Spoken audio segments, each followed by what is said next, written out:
Hey everybody, welcome back to Stuff I Find Interesting. My name's Chris. Today we're going to be talking about bounding versus bumping. So, real quick, these are just two separate, so whatever goes on in here doesn't affect here, whatever goes on in here doesn't affect here. Just to get that out of the way so there's no confusion. First thing we're going to be talking about would be bumping, and here's why I think bumping would be a good idea.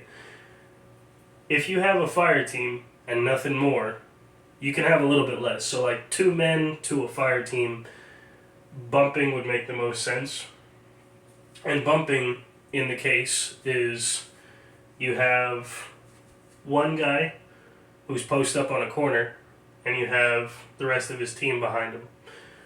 What they're going to do is this one man is going to post up on the corner. The 2 man is going to come and take his position, and then he is going to bump across the street. And they're providing this red area right here is a danger area. They're providing security down this avenue.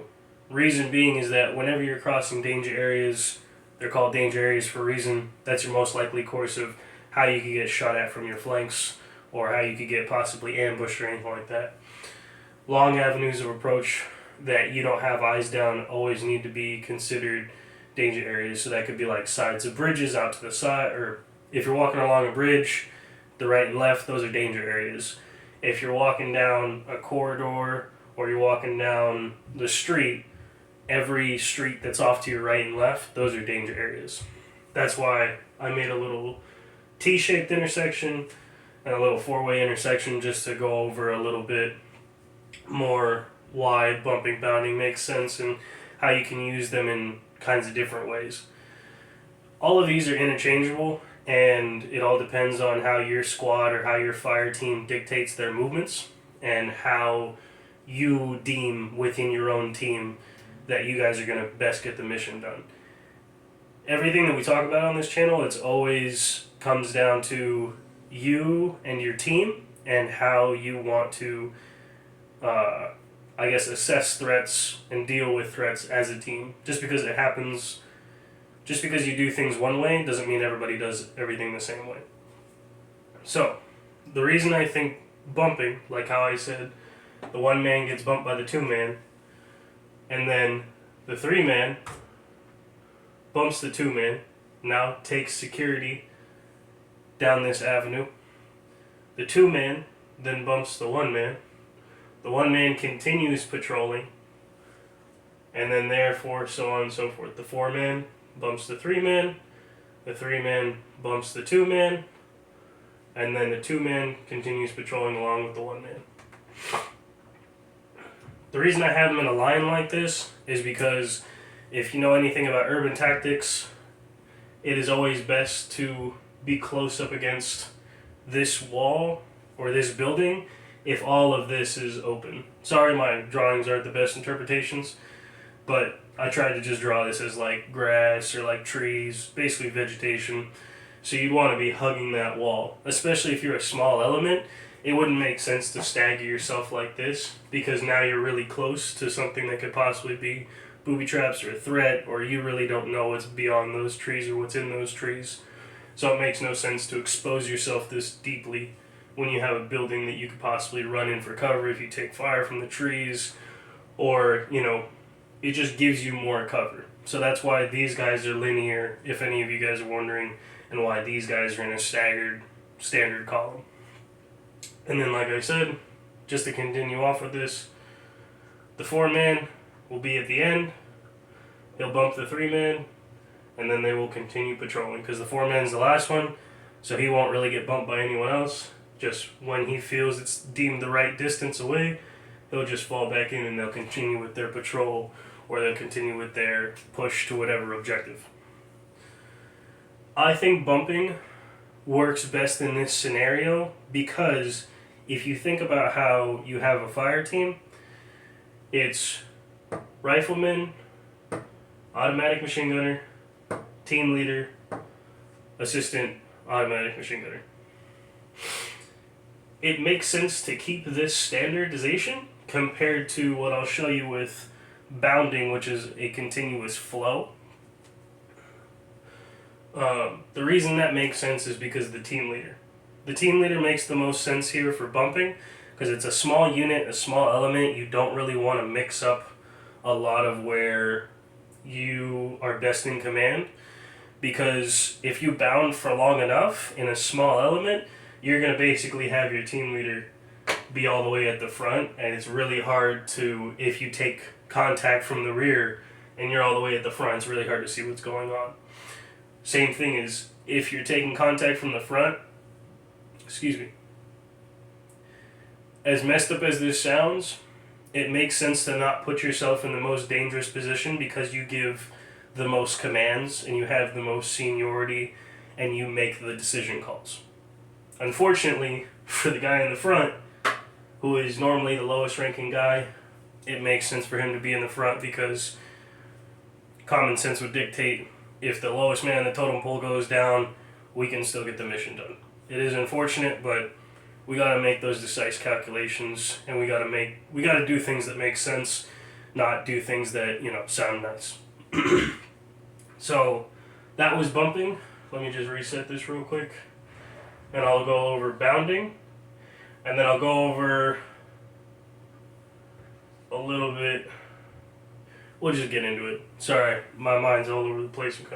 Like I said, I'm kind of sick. So here's what bounding is going to be. Bounding would be, we're on our patrol. One man posts up on the corner of building 1, looking down the danger area. The 2-man is going to go and run across the street and post up security on the corner of building 2, now looking down the avenue of approach. So cool. We've now set up our near side security and our far side security, both looking down the danger area. So now the problem that I said when you run into is now your team leader or your 3-man is going to have to now continue at the front of the patrol. And so if this happens and you're in a small unit element, like I said, you take fire from the rear, well, now you're all the way across the street by yourself, and you have 2 other guys in front of you, plus the guy who's taking contact before you even are able to assess a threat. So you're not setting yourself up for success to be able to best control and maneuver and manipulate your team the way that they need to be manipulated. And then, so now we have our team leader there, and we have our 4-man coming all the way across, and now he's in second, right? And then from here, how to break this down, hopefully you're following me with this. The 2-man is not going to move from his position because he now holds far side security. So now this 1-man is going to come back in here. So your rifleman is going to come back in here, and he's now going to be the 3rd man in the group. And your machine gunner, or your automatic rifleman, is now going to be at the rear. So again, if I've already explored all of this, and the dangers are most likely coming from this direction, it makes no sense to have my automatic rifleman, who can lay down the most suppressive fire for the team, be in the rear, and the guy who's supposed to be leading the team in the front. Because if he gets shot, these 3 are going to have to now decide who's running what, who's doing what, stuff like that. Stuff that, if your team trains to pass off leadership roles that easily and can dictate, and nobody's, I guess, got that hardcore mindset of I'm the leader and I'm in charge. Like if you're all free-flowing individuals and you all can master it kind of well, then bounding wouldn't matter. Bounding doesn't matter at all. This is just more for rigid complexes of, leadership and all that other kind of stuff. Kind of like how the Marine Corps runs their stuff, where it's like, you're a PFC, you're a PFC. They don't, a PFC is not going to necessarily be in charge of like a sergeant. Unless that PFC is like, hot shit and that sergeant is complete dog water. But then my question would be, how did that guy even become a sergeant anyways? Regardless, not to get off topic here, you see how this kind of, if your team style is more rigid, bounding is not what you want to be doing. Bumping is what you want to be doing. But if your team is more free flowing and you guys don't really care and it's really easy to make decisions as a team and leadership calls and all that other kinds of stuff, bounding would work. But again, I would also say, if this guy's an automatic machine gunner, or a machine gunner, an automatic rifleman, whatever you want to call him, I still don't want him in the rear. Just because if we do take contact from the front, I'd want something that's suppressive up front so that the rest of my team can get into cover while, they pick up, the rest of the team picks up good positions and the automatic rifleman can now get into cover as well, or at least not have to be all the pressure of guarding everybody or suppressing the enemies on his shoulders. Now it gets divided more easily. But like I said, for small units of like a fire team, doesn't make sense to bound, it makes sense to bump. And that's just my own personal opinion. If you can disagree with it, leave a comment if you want. And you guys can have like a little discussion down there. I'll check those out if you guys leave a comment. But now stepping away from this first example, we'll go now to a four-way intersection instead of just T-shaped intersection. With a four-way intersection, you have two danger areas, one up the street and one down the street. And so what I'll say is this. You could do this as a bound where you have one guy being posted up here. Side note, the reason these are blue, team 1, red, team 2, so it's easier to not get everything mixed up, because I know this is going to be a lot, so bear with me. So you have your one man on the corner of building 1 looking north.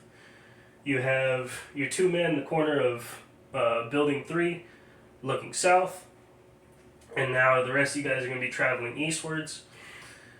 And if we are, in this sense, doing bounding, what would happen is this guy would go here. This would be your team leader. He would be on the corner of B2 looking northbound. And you'd have your assistant MG at the corner of B4 looking southbound. And then you can have team 2 easily flow across the street, and we come into no hang-ups and nothing like that. And then, after this is all said and done, let me just move these out of the way, these guys would continue patrolling. Team 1 would now break down in the order that they set up. So you'd have your first guy go across, he's safely across. You have your second guy come across, and then you guys can just break down like this. And then you sit back up into how your formation was, and you continue with your patrol. Sorry, it looks a little messed up. So that would be bounding as in a multi-team element. And it would work same way with if you had 3 teams or 4 teams or 5 teams or whatever, because the first team stays together and they're going to be posted up on each corner of the building. I think bounding works best in this situation because it's a 4-way intersection and your team is all there together. If this was a T-shaped intersection, it would be a little bit different, because say we're neglecting this and this is no longer in the equation and we're doing just northbound and upwards. If we're bounding, then these guys are going to have to go across, and then team 2 is going to follow behind them, and now your team is split up. So in this sense, if you're at a T-shaped intersection with more than one unit, more than one team, and you're like a multi-team element, it doesn't make sense to bound here, because now you're splitting up your team. But if you are, that's only for T-shaped intersections. If you are on a 4-way intersection, bounding makes the most sense for multi-team elements. Man, that's a mouthful when I'm sick. Jeez. I hope all that makes sense. I think this is going to be a little bit shorter than my other videos. I'm going to try and cut them down because I know that I can talk a lot and they can be a little boring. But, yeah. I think that this is your best case scenario of how to get through each of these each of these danger areas, and how you would have different units of teams and how you would have different types of danger areas and intersections. A lot of times when people talk about danger areas, they only consider really bridges or they only consider bridges or other stuff that's not what you'd see on your average day-to-day and what you'd consider a danger area. So I just wanted to address that. Something I also will say with the provided adage of bounding is that if you're bounding and these guys are holding security for multiple elements to cross, this is perfect because now you just have these guys focused on one area. Compared to the one downside of bounding, I will say, is that if you're all the way over here and you're bounding, you see the street for maybe a couple seconds. Now you're already across the street. You see the street for a couple seconds. And then now you're already getting bumped. So maybe you saw for a total like 15, 30 seconds, whatever. Compared to with bounding, you have fixed security and it's more of, this is my job, nobody's going to come and bump me, I can focus on this. Because a lot of times, if you do ever practice bumping, you'll notice there's a lot of not looking at where you're supposed to be looking at, which comes down to a discipline issue. So if you do ever practice these things, make sure that your team's not gaffing off and they're not like, oh, is some guy going to come bump me yet? Is some guy going to come bump me yet? They need to be very focused. That was just an issue I saw a lot of times at training, but nobody really cares to address it, which is personally a huge issue in my opinion. But hey, to each their own. I'm not even going to get any more into that. Well, I hope you enjoyed today's video. If you like it, leave a like. If you want to, leave a comment. Tell me what I can improve on. Again, sorry this couldn't be the best quality of video. I've been putting this off long enough. I've been trying to push it out for the longest time, but I've just been so sick. So sorry the video is not the best it could be. But I will be having more kind of like mount and tactical tactical videos in the future about how to do certain things in different ways and how your team can react, and just kind of give you food for thought in a tactical aspect. So I hope you enjoyed, and if you hope to see more of these, hit the subscribe button. Again, I would always love to know how I can get better at these videos, so please feel free to leave a comment, and don't be shy, and I'll see you in the next one. Thank you.